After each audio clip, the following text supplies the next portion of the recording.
स्वदेश वाणी। जेपीएससी 7वीं से लेकर 10वीं परीक्षा को लेकर जो परीक्षा परिणाम आए थे उसको लेकर झारखंड की जो सियासत है लगातार गर्म है। एक और जो जेपीएससी के अभ्यर्थी थे, अपने लंबे समय से जो उनका आंदोलन है परीक्षा परिणाम को रद्द करने की मांग को लेकर जो आंदोलन चला आ रहा है, उस मांग को लेकर अभी ये इनका आंदोलन जो है अनावरत जारी है। एक तरफ कहा जाए तो जिस तरह से सरकार के द्वारा जब इनकी मांगों को लेकर जो सड़क पर उतरे थे, उसके बाद सरकार के द्वारा लाठीचार्ज किया गया था। लाठीचार्ज करने के बाद भी जेपीएससी के अभ्यर्थियों का जो हौसला है वो कम नहीं हुआ। आज हमारे साथ जेपीएससी के एक अभ्यर्थी हैं, उनसे जानते हैं कि आंदोलन का कितना दिन है और आगे की रणनीति क्या होगी। ये आंदोलन का 33वां दिन है। 1 तारीख को रिजल्ट हुआ था नवंबर को, तब से लेकर के हम लोग लगातार जो है सो जेपीएससी का घेराव 15 नवंबर को यहाँ बापू वाटिका में, फिर 16 नवंबर को जा कर के जेपीएससी का घेराव, फिर 23 तारीख को कि जैसा कि आप लोगों पर लाठीचार्ज। मैं बता रहा हूँ कि जेपीएससी के छात्र जो है वो पढ़ने लिखने वाले छात्र हैं और सब समाज में कभी भी हिंसा का कोई स्थान नहीं होता है। हम लोग पढ़े लिखे हैं। हम लोग लाठीचार्ज जो हुआ ये प्रशासन के द्वारा लाठीचार्ज हुआ, हमारे छात्रों के द्वारा लाठीचार्ज नहीं हुआ। इसलिए मैं बता रहा हूँ हम लोग कलम के सिपाही हैं। हम लोग पढ़ना जानते हैं, जेपीएससी सिलेबस पढ़े हैं और कुछ हमको भी प्रशासन में आना है, तो हम प्रशासन के जो है वो कभी भी प्रशासन के खिलाफ ऐसा कोई काम नहीं करेंगे जो कि उनको बुरा। आंदोलन का 33वां दिन है। 33वें दिन में जिस तरह से सरकार की तरफ से भी बहुत सारे प्रस्ताव आए होंगे, क्या क्या प्रस्ताव आया? सरकार के द्वारा सिर्फ एक ही प्रस्ताव आ रहा है कि हम इसका जांच करवा रहे हैं। अब ये कैसा जांच है? अगर यदि आप जांच करवा रहे हैं तो सबसे पहले मुख्य परीक्षा आप स्थगित करिए, तब ना जांच करवाइएगा। आप इधर जो है सब जांच भी करवा रहे हैं और इधर से आप परीक्षा का अपना प्रक्रिया को स्टॉप करवे नहीं किए, स्टे ऑर्डर करवे नहीं किए हैं, तो ये बरगलाने वाला काम किया जा रहा है। और अगर यदि हम लोग इसका विरोध करते हैं तो लाठीचार्ज कर दिया जा रहा है।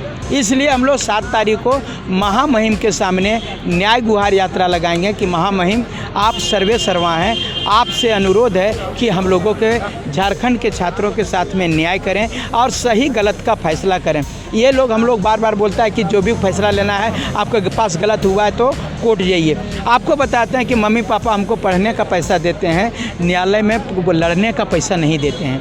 आखिर में कोर्ट का पैसा कौन देगा, कहाँ से लाएंगे? और वहाँ पर जो है सो ये कोर्ट में जो प्रक्रिया 4 साल 5 साल खींचे जाएगी। जिम्मेवार कौन है? जिम्मेवार जेपीएससी है। जेपीएससी है और ये लोग जेपीएससी को पॉलिटिकल अड्डा बना करके रख दिया है और ये पॉलिटिकल अड्डा बने के कारण ये हठ धर्मिता की नीति है। पॉलिटिकल अड्डा बना करके रख दिया है और ये पॉलिटिकल अड्डा बने के कारण ये हठ धर्मिता की नीति है। हम बता रहे हैं कि हर हाल में जेपीएससी को भंग किया जाए और जेपीएससी जो परीक्षा लेती थी इसको भंग करके यूपीएससी से। जेपीएससी अध्यक्ष भी तो किसी के इशारे पे काम कर रहे होंगे। आप जेपीएससी अध्यक्ष किसके इशारे पर काम कर रहे हैं सो तो मैं नहीं कह सकता, क्योंकि जेपीएससी अध्यक्ष जो हैं सो पढ़े लिखे हैं और भूतपूर्व आईपीएस भी रहे हैं और उन पर भी जब वो बने थे तो झारखंड के छात्रों को बहुत सारी उम्मीदें थी। तो उन पे भी सवाल उठाते हैं कि इनकी जो कार्यशैली है, पिछली कार्यशैली थी या कार्य था, उसमें भी कई तरह के आरोप लगे थे। घोटाले का अपने बोल रहे थे जेपीएससी के आयोग के जो अध्यक्ष है उनको हटाया जाए, और अब बोल रहे हैं कि वो पिछला ये मैंने नहीं कभी नहीं कहा। मैं जेपीएससी से लड़ता हूँ, व्यक्तिगत कभी व्यक्ति से नहीं लड़ता हूँ। ये काम राजनीतिक दलों का है कि वो भ्रष्टाचार में लिप्त थे कि नहीं लिप्त थे, रिकॉर्ड निकालना ये राजनीतिक दलों का काम है। मेरा काम है कि जेपीएससी में आप गलत किए हो वो जेपीएससी को सुधारने की बात करें। मैं जेपीएससी से लड़ाई लड़ रहा हूँ, अमिताभ चौधरी से लड़ाई नहीं लड़ रहा हूँ, या किसी भी व्यक्ति से, मैं व्यक्ति विशेष से नहीं लड़ रहा हूँ। मैं जेपीएससी से लड़ रहा हूँ। जेपीएससी में गड़बड़ी है।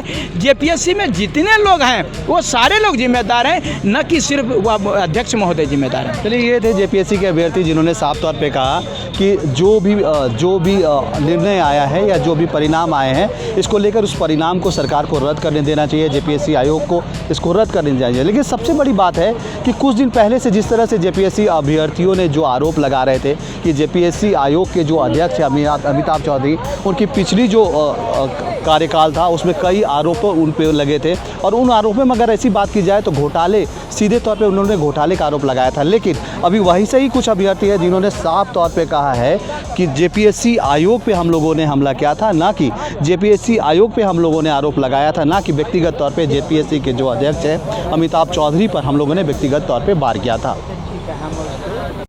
अगर आप इस चैनल पर नए हैं तो हमारे चैनल को लाइक, शेयर एंड सब्सक्राइब जरूर करें ताकि आने वाली देश विदेश की खबरें आपको मिलती रहे।